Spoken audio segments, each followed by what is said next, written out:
you played it like Memphis did, where you're playing a week and a half. It's like that bye week, and then you play again. Most of the times, you're playing a month to 6 weeks after your regular season game. There's been a break. You've come back. You've practiced. Then maybe some of you went home for Christmas and came back. I mean, there's no way it's the same team. And now it's incredibly not the same team because you got all these portal defections. And there is a very interesting story that Dan Wolken has in today's Commercial Appeal. Of course, he writes for USA Today again at the same company that prints the CA, publishes the CA. And he's talking about how the Bulls are going to have to change. And there's a lot of different ways. He actually quotes a guy who's a Bull advocate about how they are going to have to make some dire changes, somehow, some way tying in the NIL money or the revenue shared money. And let's face it, when it all is said and done, the only way you're going to get what you really need is that the student athletes are going to have to become employees to share the money, pay the taxes, have contracts that are actually right. That's the only salvation in this. And now you do still have this uncontrollable thing called NIL that I don't know where all of that will fit in. Greater minds than mine will have to sort all of that out. Let's head down Ridgeway just a little bit. Our friend Pete Pranica, the voice of the Grizzlies on TV, joins us right now. What would you give your team? Because I know what I would. What would you give your team for Christmas? Good morning. Merry Christmas, Pete. Good morning. Good morning. Merry Christmas. Happy Hanukkah. It's pretty simple, Wolo. Health. Yeah, that's it. The best availability or the best ability is availability. And, the big three have played, I think, only 12 games together this year. So, if you really aspire to win a championship, you've got to have guys healthy all at the same time. And, missing Jay Huff tonight, missing Marcus Smart again tonight. You just wish that you had all the tools at your disposal, and Taylor Jenkins really hasn't had that for the vast majority of the season. I did not realize until I read this story from the Commercial Appeal today, to Michael Cole, that Yuki Kawamura is an international sensation. There's Yuki mania, that because of his presence with the Grizz in the small amount of games that he's played at the end of games most of the way, that the Grizzlies have become the number one watched team in Japan, and there's carryover that to Thailand, the Philippines, Vietnam. It's amazing the effect one guy who hasn't played that much has made. And they say his personality, and you would know this obviously better than most of us, his personality is so infectious, there is a major charisma to this guy. Yeah, I think there is. My limited interactions with him, bright smile, just over the moon excited to be in the NBA.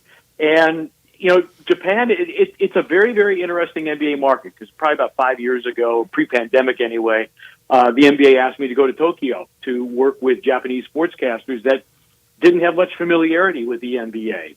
But there's a great fandom there. The online retailer Rakuten has now made all NBA games available in Japan with Japanese commentary because up until 5 or 6 years ago, it had been all just either dubbed commentary or it had been English commentary, perhaps with some subtitles. But Rakuten made the investment, and it was part of the reason that I was able to go over and visit with Japanese sportscasters and give them some of the finer points of the NBA in terms of officiating and play types and other things like that. So there's a great desire for it. It was wedded a little bit with Yuta Watanabe, right. And obviously with Rui Hachimura. But the interesting thing is those guys came through the American college system. Okay, Yuki is the only one who has gone from playing for the Japanese national team to an NBA team. And that's what makes it all the more special. And when you think about it, the first NBA game that Yuki Kawamura saw in person, he was on the roster. Okay? So that, it's a tremendous story. And here's a kid who is a legend in Japan because he was a high school player, leading his team to a national championship there. And obviously how well he played in Paris in the Olympics added to that as well. And the fact that now you have a Japanese-born player who came through the Japanese system and is now playing in the NBA, it's a great achievement for that country. Do we have a lot of guys like covering from Japan, the Grizzlies, on a regular basis? Like, I'm always amazed, Hideki Matsuyama, the contingent of Japanese guys covered, that one particular guy and his caddy, everywhere they go, every tournament they go. It's amazing to me. I have no idea because I remember seeing something when Yuki first joined the team that there was a bunch of publicity that way. But is there a regular contingent of Japanese press at Grizzlies games? It's not a regular contingent, because of the travel and the distance. Every once in a while, you may get some Japanese media that come for a stretch of games where they can be in Memphis, say the Grizzlies have a 4 or 5 game homestand, then there's a good chance that you're going to see that. You also see it, obviously, when you go into markets that have a larger Japanese or Asian population. So we go on the road sometimes, you will find that there are Japanese reporters covering Yuki when the Grizzlies go on the road. So there's a tremendous love of the NBA in Japan, tremendous thirst for information. Visited with some of the Japanese media when they were in Nashville for training camp, and they love Yuki and they want to get as much information as they possibly can. When you were teaching those folks in Japan, I'm assuming you were teaching their potential play-by-play guys. What do they do? Watch each game on a monitor and go live from that monitor the way we had to in COVID? Yeah, pretty much. Yeah, that's it. And a lot of them were very familiar with other sports. Obviously, baseball is huge in Japan. They were familiar with baseball and cricket and other sports, but they weren't as familiar with the NBA. And so Rakuten had made, it had been where there were like 2 games a day maybe that were available in Japan. And Rakuten said, no, we want all NBA games available, and we want Japanese commentators to do it. And that was the genesis. And the NBA called and they said, would you be willing to go to Tokyo for a couple of days? And it was a very cool experience. I know a couple of my kids went to Tokyo. They Japan is a lot of bucket list on a lot of bucket lists now. So I know that was pretty cool. All right, let's go to yesterday. 5 NBA games. Did you watch many of those on your day off? I watched Philly and Boston and a good portion of the Golden State Laker game. So those were the 2 that I was around for because I dipped into the.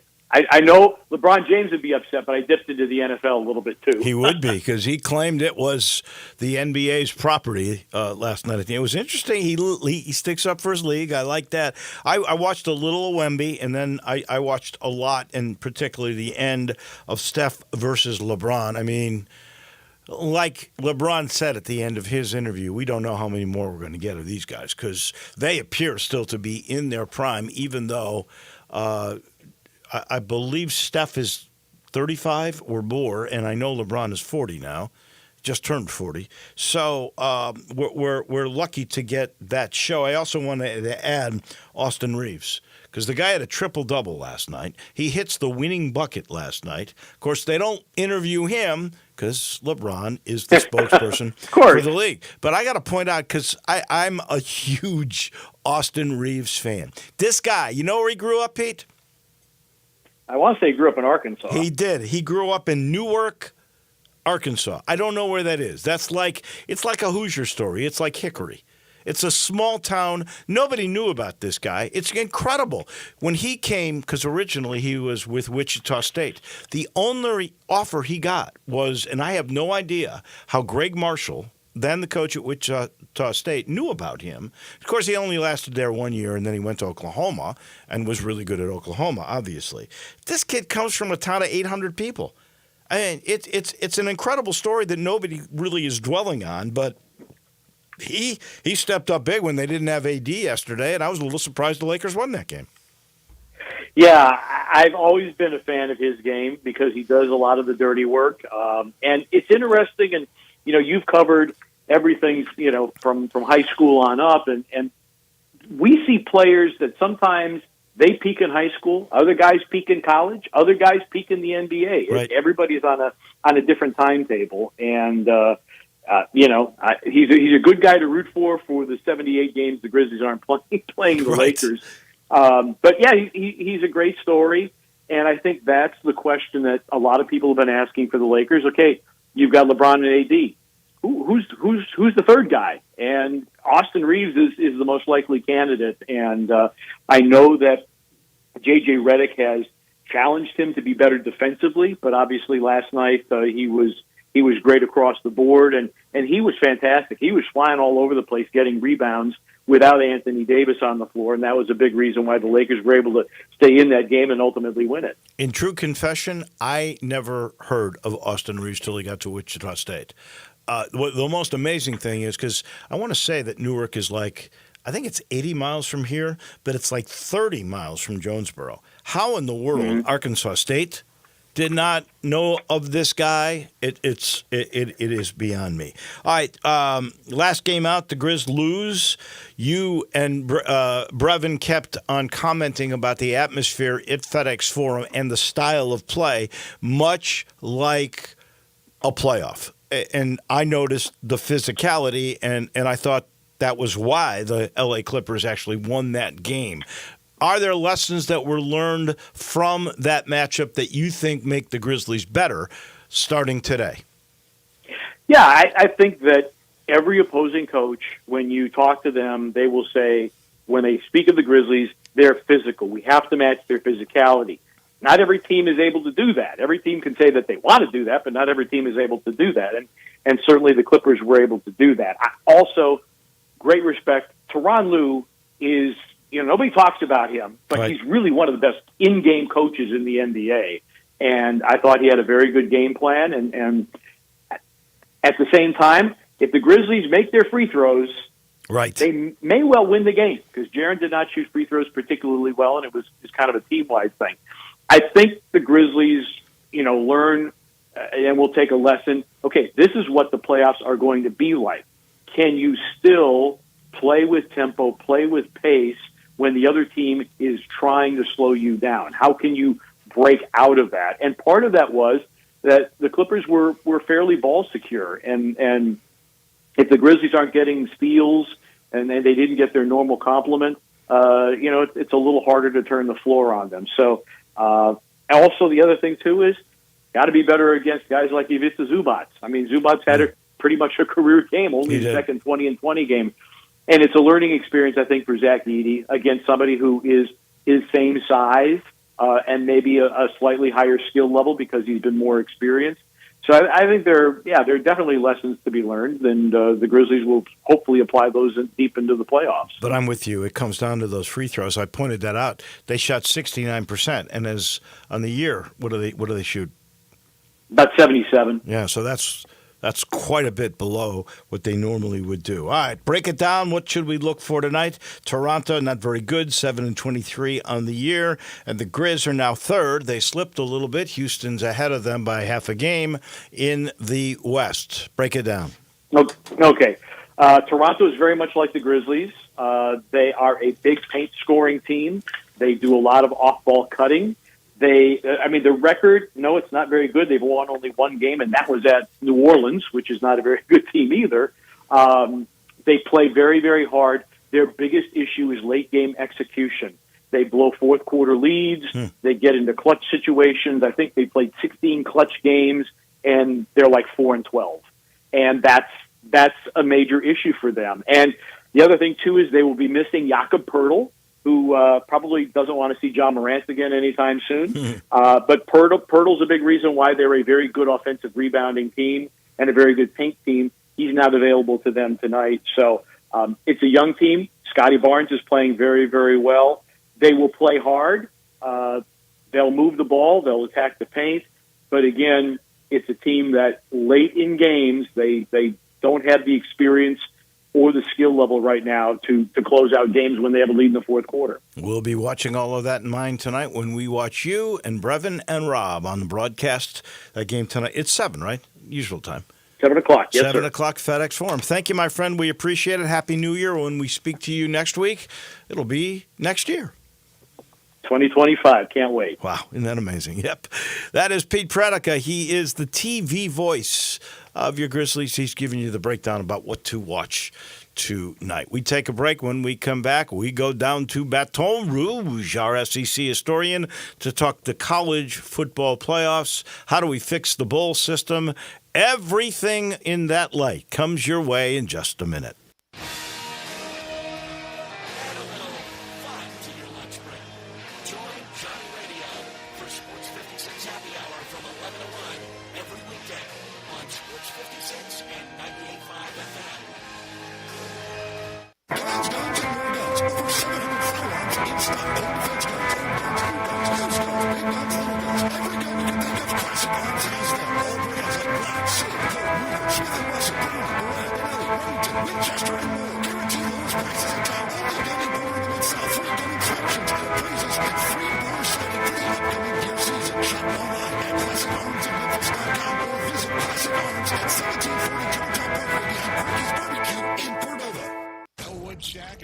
Parking lot on Summer just keeps getting bigger and better. Bigger because now there's a second Elwood Shack at 4040 Park across from the University of Memphis. And better because you can get breakfast every day at both Elwoods. There's the barbecue breakfast burrito, either beef brisket or pork shoulder, and pancake biscuits made fresh daily. Real house-made pancakes, apple and bacon, French toast, and more. And the new Elwood's even at the Real Coffee Bar serving fresh roasted J. Brooks coffee. Elwood Shack, now in 2 locations and open every day for you.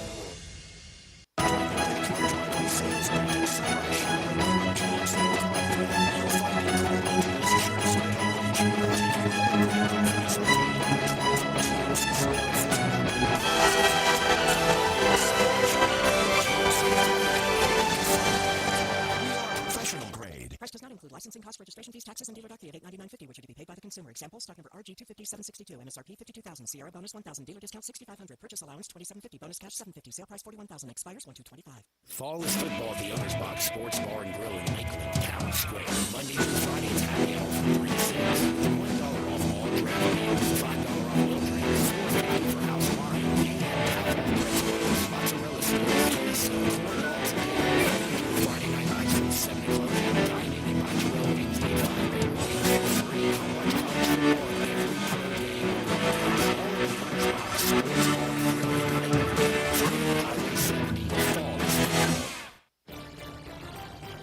Kevin Kugler here from Thursday Night Football on Westwood One. Join Super Bowl champion Ryan Harris and me for Week 17 action from the Windy City when rookie quarterback Caleb Williams and the Bears host the Seahawks. Seattle dropped to 8-7 with a second straight loss last week, putting their division title and playoff plans in jeopardy. Can they turn things around? Find out on Thursday Night Football. Right here on Sports 56.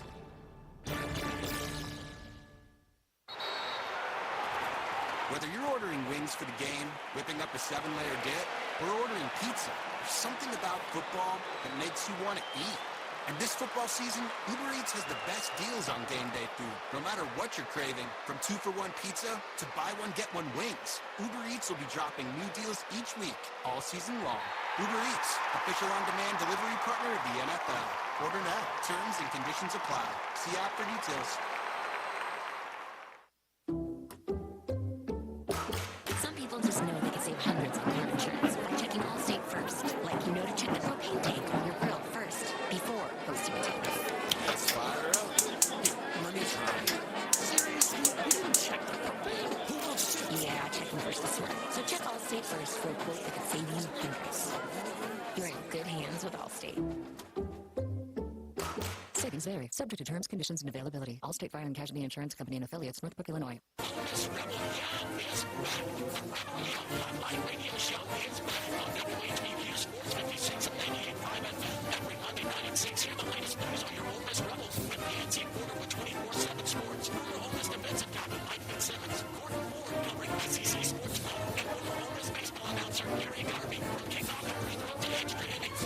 Sports on the Monday Night Show. Here Monday night at 6 on Sports 56.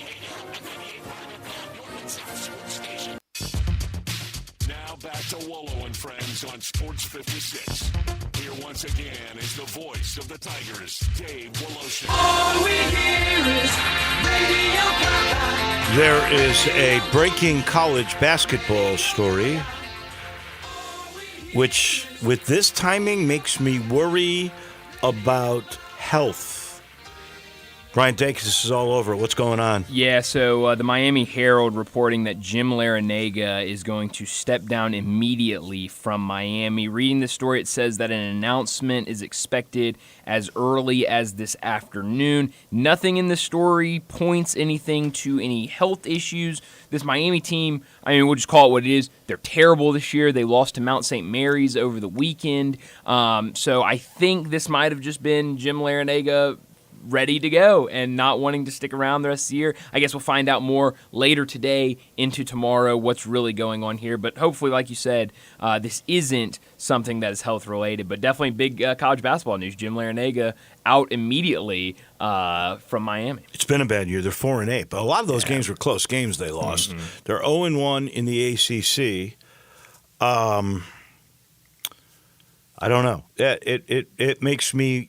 It's so bad maybe that he knows it's going to be terrible, and he's given them a chance to find. I don't know, because you never. I don't know. It's got to be an interim guy, no matter what happens here. That's the second ACC coach now that has retired, either right before the season, and we know why Tony Bennett did that. He did that to get his guy in. I don't think that's the case here. Really interesting indeed. We'll talk a little basketball college-wise because the SEC, 10 of the top 25 in. That's crazy. But we're going to start with football. We go down to Baton Rouge. Our SEC historian, Ron Higgins, is standing by. Good morning. Merry Christmas to you. Hope you had a great holiday. I did. And happy Hanukkah to you. Thank you. you. That? Yeah. There you go. It was a good Christmas. It went nice and smooth. That's all you can ask for. Did you get the boys all there? Was everybody at the Higgins compound? Yeah, we're eventually going to see the boys. They're in Alabama and Tennessee. We're eventually going to get to them. So yeah, all right. we were there kind of all alone with our 3 dogs. So yeah, we were good. Let's start with the college football playoffs. What happened last week? Every home team was a winner, and none of them were ever, it seemed, in doubt. This was one-sided domination by the home team, which is why I am now an advocate of when they expand, taking away buys. I think they should go to 16 because that's where we're going to end up anyway, not this 14 stuff. And I think they should all be on neutrals. If that involves the bowl games, outstanding. If it doesn't, I'm okay with that too, really. Because I think the bowl system is weird. When you've got opt-outs like the AutoZone Liberty Bowl does, you start to wonder a little bit about the whole system, the way it's working right now. Dan Wolken, your former colleague at the Commercial Appeal, has written a pretty good story about that in USA Today this morning as well. Where's your thoughts about the way the system is working and everything else? Well, I just think I didn't go crazy with the fact it was one-sided. I mean, look, this was the first year. Like anything else, you got to let it go a couple of years to see how you tweak it, and they'll tweak it. But you have to see what happens first. And it so happened. It wasn't a great weekend. But then again, I think people almost expected, and incorrectly so, that this would be like the NCAA basketball tournament. All these upsets the first weekend. Well, you have a lot more teams playing the first weekend in NCAA basketball tournament, so you're going to have some upsets. This, not so much. Well, okay? this is seeded differently, too. You could win your conference championship and end up being a 6 seed. You're not going to be a 1 seed or amongst the top 4 the way that Boise and Arizona State were. You just wouldn't be.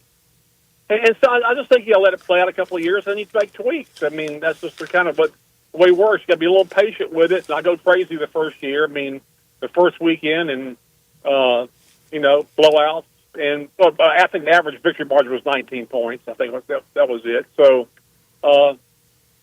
you have to start. Put it this way: you have to start somewhere. Okay, just like when they determined to have a national championship playoff with 4 teams. They had to start somewhere. I mean, Do you tweak that? How do you tweak that? When do we eventually go expand it?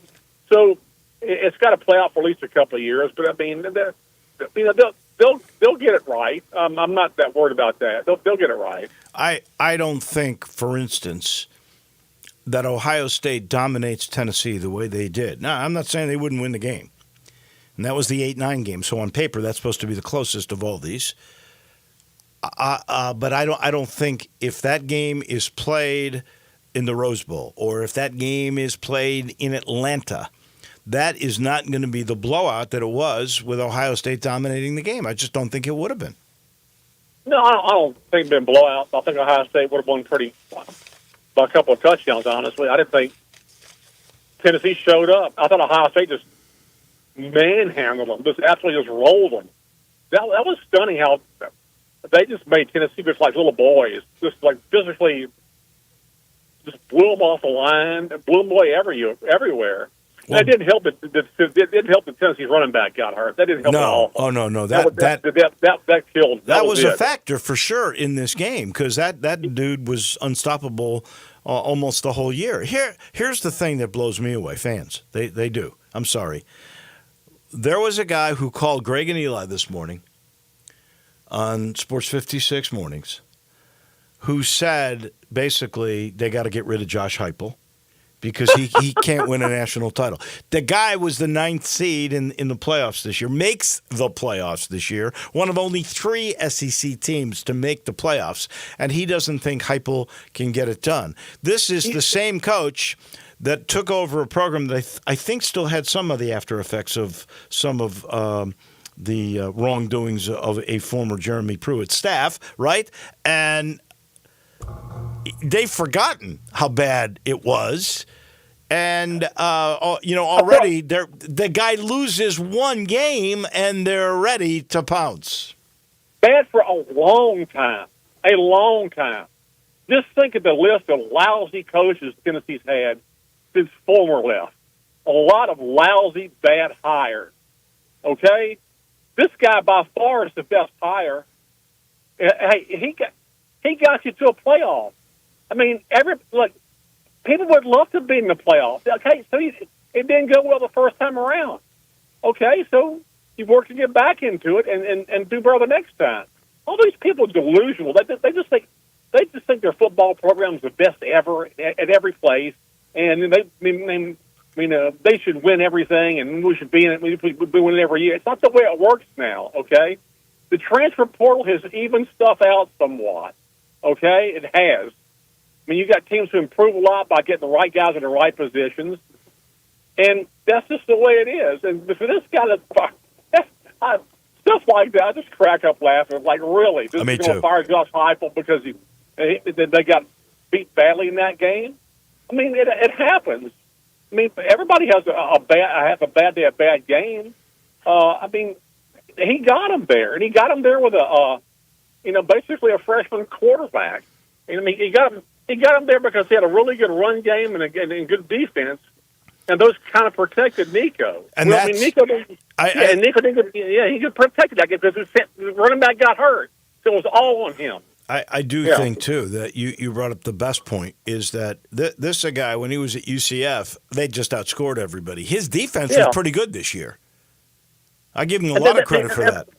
That's how they won. I mean, they kind of won a little bit old school SEC, but it's because of their quarterback. I mean, he's not fully developed yet, but he's the best they have, and so they do what most coaches do. If I have a good running game and a good defense, I can win if his quarterback doesn't make too many mistakes. Now, he's going to make some, but I think we can overcome it with a running game and defense. That's how it works most of the time. That game's unfortunate. Their running back got hurt. That's their guy. And it was all of a sudden all on Nico, and Ohio State knew that and teed off on him. Right. And that's the end of that story. Yep. All right, let's talk games that are coming up because they're going to be a lot of fun this New Year's weekend, the whole carryover. And let's start with the Notre Dame game. They knocked off Indiana easy. I was impressed with how they dominated, and of course, they were at home too. They take on a Georgia team. This will be in New Orleans. It's the Bulldogs that are 2.5-point favorites. Of course, we'll make our picks tomorrow, but I lean Georgia's way for sure. Yeah, even though they have to go to the young quarterback who played pretty well under fire the first time out. I mean, in a tough game. I just like Georgia because most of the time I think their defense is pretty good, and they've been in a lot of these big games and won a lot of them. Notre Dame hasn't been in a lot of the big games lately. This is going to be a really good game. But I mean, if Georgia's starting quarterback was in the lineup, I'd say for sure Georgia. I would have no problem taking it. This will be a tight game, but I just feel like Georgia's experience in these games like this kind of, they've been through a ton of these games in the past 5 or 6 years, and they kind of shine through like that. I'm with you. Penn State, dominant over SMU. I don't know what that says. Again, that was in Happy Valley. They're going to take on Boise. That's in Arizona. Boise's going to bring a bunch of people. That'll be pretty equal, I think, in the way they will represent. But I can't believe the Nittany Lions. They are 10.5-point favorites over the Broncos with my guy that I picked to win the Heisman in Genti. I'll be really curious to see if he can run against a Big Ten defense. I would jump on that 10.5-point line big time. Me too. I just think Boise is better than people think. And I think Penn State has a habit of sooner or later they don't play a really good game. Something happens to them. They kind of got in a roll in the first game. And look, Penn State may think, we got a break in the seeding here. I think people were lining up against, we should be better than. I think Boise's pretty salty, man. I don't know if Boise will win, but I think they'll beat the spread for sure. I really believe that. That 10.5 points is a lot. I agree. I love their running back. Love the guy. Speaking of a lot of points, how about Texas? They still haven't beaten the top 25 team yet. They knock off Clemson. Clemson was actually getting back in the game at the end, but it was a 2-touchdown decision, and they are 2-touchdown favorites, 14 points against Arizona State. That game's in Atlanta. I imagine Texas will have more people than Arizona State, but I still think 14 points?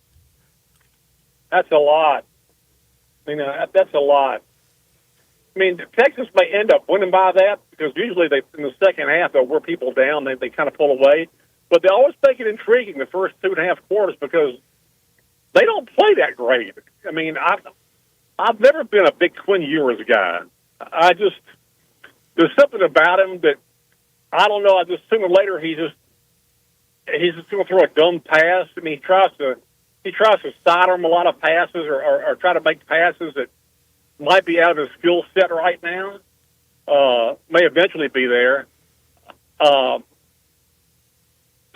top on that 14-point line too. I think Texas will win. Because I think Texas is all year. People have kind of said, well, they're going to lose. They're going to lose this sooner or later. They just keep winning, and the only team lost was Georgia. That's no shame. I'll take Texas in this, but I don't know about that spread, man. That's a big spread. Well, my second favorite running back is Scadaboo. And if he can run on Texas, and I don't know if he can, but if he can, I think Arizona State can win the game, let alone cover that 14. And then finally, Ohio State, which was so dominant at home in the Horseshoe. Now they got to travel to California. They got to go to the Rose Bowl. Oregon will have definitely as many, maybe more in the stands than the Ohio State Buckeyes will. Yet, even though Oregon beat them in the regular season, there was a little clock mismanagement at the end of the game by Ohio State. Could have won the game, but they lost. The Buckeyes are the favorites over the number 1 seed Oregon by 2.5. What do you think? I'm making. Uh-oh. We lost you there for a second. Repeat what you just said. I think Ohio State will probably win this, and the reason why, I just think a lot of times when you have a first round bye, you come out and play nervous for some reason. You see it all the time in any kind of tournament. I have a feeling Ohio State's going to and I think Ohio State believes they should have won the first game also. So they're not scared of Oregon. And I know a lot of people think the national championship is going to be the Oregon-Georgia national championship game. I'm going to pick Ohio State. I don't know why. I just think that they gained a lot of confidence last week. And I think it'll carry over this week. I think having played a game already in this playoff has kind of helped them a little bit, kind of helped them get used to the atmosphere and any kind of nerves. So I kind of like Ohio State in this thing. I haven't made up my mind on that one. That is obviously very, very tough.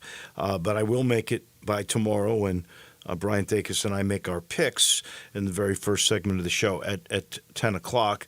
And then finally, let's talk about college hoops for just a second and talk about your SEC. I've said for a long time now, I'm not sure I've ever seen a stronger league in the SEC than this. I'm beginning to think this may be one of the strongest leagues in the history of college basketball. This week alone, they have 4 of the top 6, 5 of the top 10, 10 in the top 25. So if the NCAA tournament started tomorrow, they'd have 10 in the field of 68. Come on.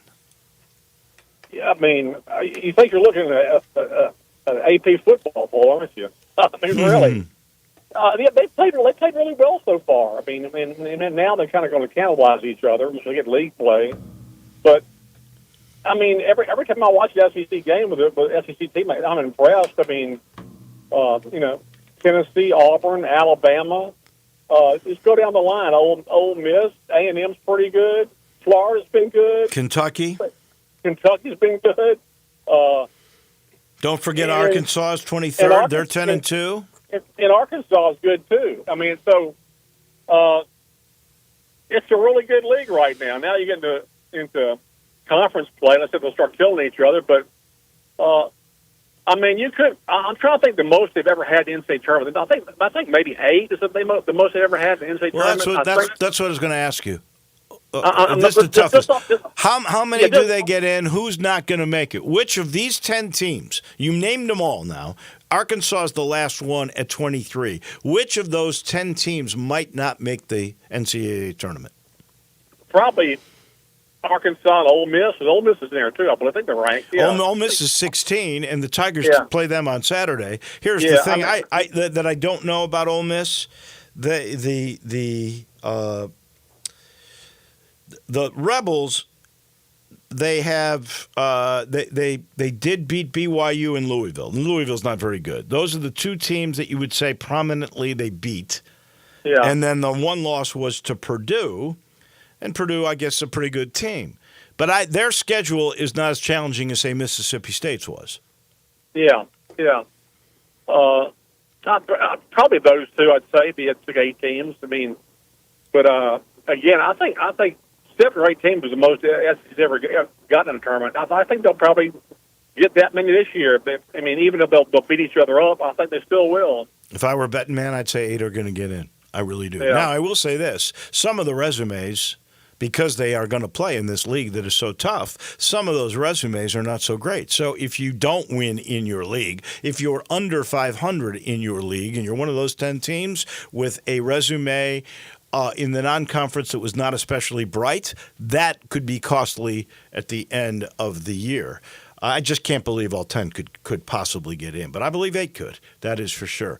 Ron Higgins, Happy New Year to you and to everybody in your family, and we'll talk next year. We'll talk next Thursday, first day or the second day of 2025. All right. Wolo, take care. We'll see you. Thank you. That's our friend Ron Higgins, our SEC historian down in Baton Rouge. We will close out this December 26th in just a minute as you listen to Wolo and Friends. Broadcasting from the Family Leisure Studio, we are Sports 56 and 98.5 FM. Exercise. The exercise coach is ready for you. Strength training only takes 20 minutes twice a week with special computerized exercise equipment designed to maximize your workouts and minimize your time. An exercise coach gives you personal workouts by one-on-one with a trainer. Check out the exercise coach at exercisecoach.com/Lakeland or exercisecoach.com/Lakeland.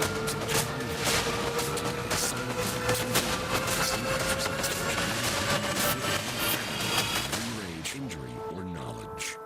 If the woman of your James has been searching online for the perfect engagement ring. She's figured out there's a few brand names that are worthy of consideration. Hey, it's Eric Hasseltine, and she doesn't want a plain, ordinary...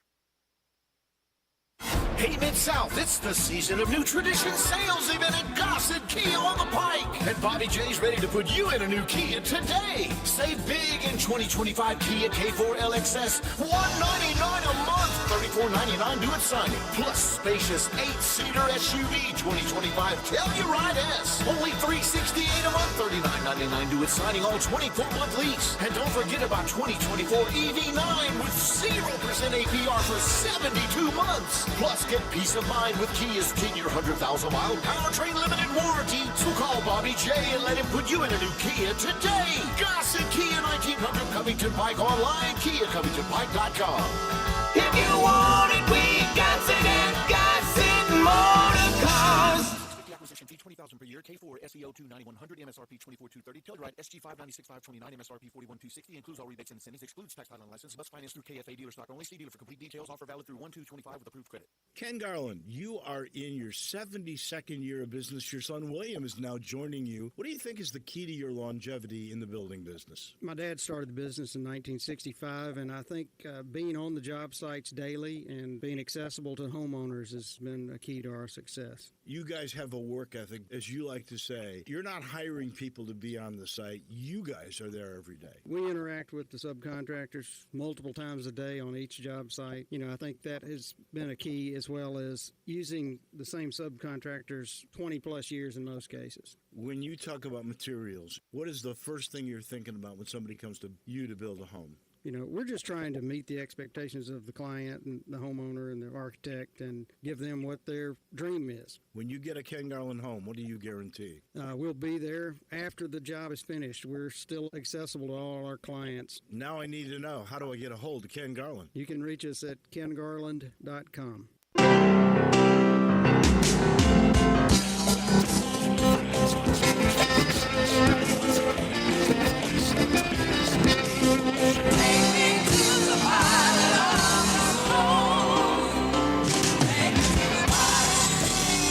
Well, you knew it was just a matter of time. We've changed sales at Family Leisure. Yes, so you are in the Family Leisure studios, and they have decided now it's full swing ahead with a floor model sale. All 2024 inventory, it's got to go. Help make the 2025s come in smoothly. Floor models are up to 50% off, and that includes like the massage chairs. I saw them. Can you imagine 50% off these things? And they really work. This technology with these new massage chairs, it's not like the old stuff where, there was something like a ball that ran through you. This is the real deal. It's good stuff. Cold plunges, the newest thing. They start at $4,999. Hot tubs up to $3,000 off with free steps and chemicals. And you can take a look at all the pool tables, the arcades, the ping pong, the air hockey, foosball tables. They're all 60% off. I mean, it's big. Family Leisure with a floor model sale is hot and heavy at I-40 and Whidden Road. So tomorrow we'll make our picks on the AutoZone Liberty Bowl, but you've got Tech 8-4. They were winners over Arizona State. Yeah, Iowa State, the two best teams in the Big 12, they knocked them off, but they won't have their quarterback. Their quarterback, as I mentioned earlier, had surgery. Freshman quarterback who played just a little bit is going to be key. They do have a running back, though, named Taj Brooks, that had 1,500 yards. So if they can run against a defense from Arkansas that has been decimated by the portal. I can't remember the amount of defensive players that left, but there were several. Significant. If they can run, you have to give, I think, Texas Tech the nod in that department. Top wide running back, top wide receiver, already entered the portal. Didn't enter the portal. They entered the NFL draft. So, I think it's. We're going to make our picks tomorrow, but I kind of feel like it's tough sledding. Texas, it's Arkansas is actually a 1.5 favorite in that game. Wow.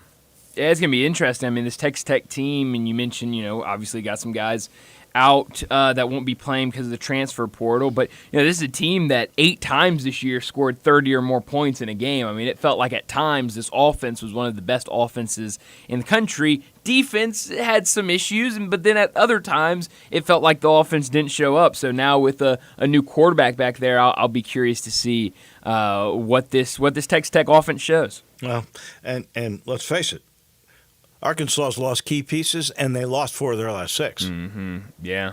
So a team going in maybe the wrong direction. I don't quite understand that line, to be no, I don't either. Totally honest with you. But we'll make our picks on that tomorrow. And then you've got the Tigers, who this just ticks me off. The poll, out of it again. There are teams in this poll, at the bottom even, who have as many losses as the Tigers without nearly the resume. So go explain that to me. With 7 quad 1 and 2 victories, how is it that Illinois 8-3, Baylor 7-3, without the same resume as the Tigers? There is Houston 8-3. I don't know that they have as many. I know they don't have as many quad 1 and 2 wins. How about Purdue, which beat Ole Miss, 8-4? Now, I haven't looked at their resume. I think they did play a little tougher competition than, say, Ole Miss did. But 4 losses, not the same amount of quad 1 and 2 wins. Why is it Memphis is not getting that respect? I don't quite get that. Now, in all fairness, if we're trying to be objective about the way this gets picked, no one's got what was a quad 3 loss, I think is still a quad 3 loss in the loss that they had to Arkansas State. So that may be a big part of it. To lose, although Mississippi State wasn't ranked at the time, but they were 19 in the net when they beat Memphis. Right, yeah. I mean, I just don't get the fact that the Tigers drop all the way out. I don't, they went from 16 at one time, then they were out. And that was a big drop. 21 out. I would have had them just like Parth did. Partha Pajai from the Daily Memphian, who is the area's voter. Yeah. He had them, I believe, at 24. Okay. Yeah. I think that's fair. I think that'd be a good spot.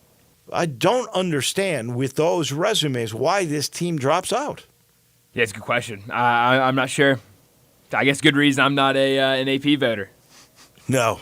It's well, I asked Parth that question the first time they dropped out. And you know what he said? It was interesting. He said, I don't believe all of the voters really watch college basketball. Oh, I believe that. And this was great. We don't do this. Mississippi State's SIT does. They put in every AP voter and where they voted for Mississippi State. And at that time, Parth had Mississippi State, I want to say like 23. John Rothstein might have had them in there. But they have every single voter and where they voted them. And most of them was not applicable because they didn't get a vote. But I find that intriguing that they do that. And what's the column that Parrish used to do where it was the well, he does top 25 and one. But he used to do the it was like a poll attack, and he would like single out one AP voter a week for not paying attention. Exactly, for how wild their AP poll was. Yeah. I give Parth a lot of credit because he makes it public. He writes after the column that he does on what the votes where the poll is. He then writes where he voted, how he voted. I love that. And I think that's fair. Yeah. I think that is definitely fair. Obviously, if you're a Memphis fan, you're worried about Ole Miss because they're good. Matthew Morrell has been a Tiger killer. He's still on the team and still starting on this team. And Chris Beard's teams are very good at taking what you do well and making it very difficult. Yeah. And so I think he's going to make it hard on Haggerty. Colby Rogers is going to have to play better. He's going to have to play like he did at Clemson than he did the last 2 games. When Clemson made it clear they were not going to let Haggerty win that game. And Rogers and Hunter had good games. And then the bottom line is the Memphis Bigs have to play better. That, if we look efficient-wise throughout the whole year, that part has been troublesome. They turn the ball over. They are not good at catching the ball. They're not efficient offensively. Bottom line. Yep. They're going to have to play better against Ole Miss if the Tigers are to beat the 16th ranked Rebels. And if they beat the 16th ranked Rebels, they go back into the top 25, which would be big because after that they don't have many chances. When you look at, I think the top net team in the American besides the U of M is 66. 66, and the next one's like in the mid-80s, and then everybody's way over 100 after that. So this is it. This is your last chance to really get that resume right for sure. That'll do it for us. Merry Christmas, happy holidays to all of you, but we will make picks and a whole lot of good stuff coming your way tomorrow. Johnny Radio, is he here today? Is he actually working? He's working today. Okay, Johnny Radio, he comes your way in just a minute. Have a great day, everybody.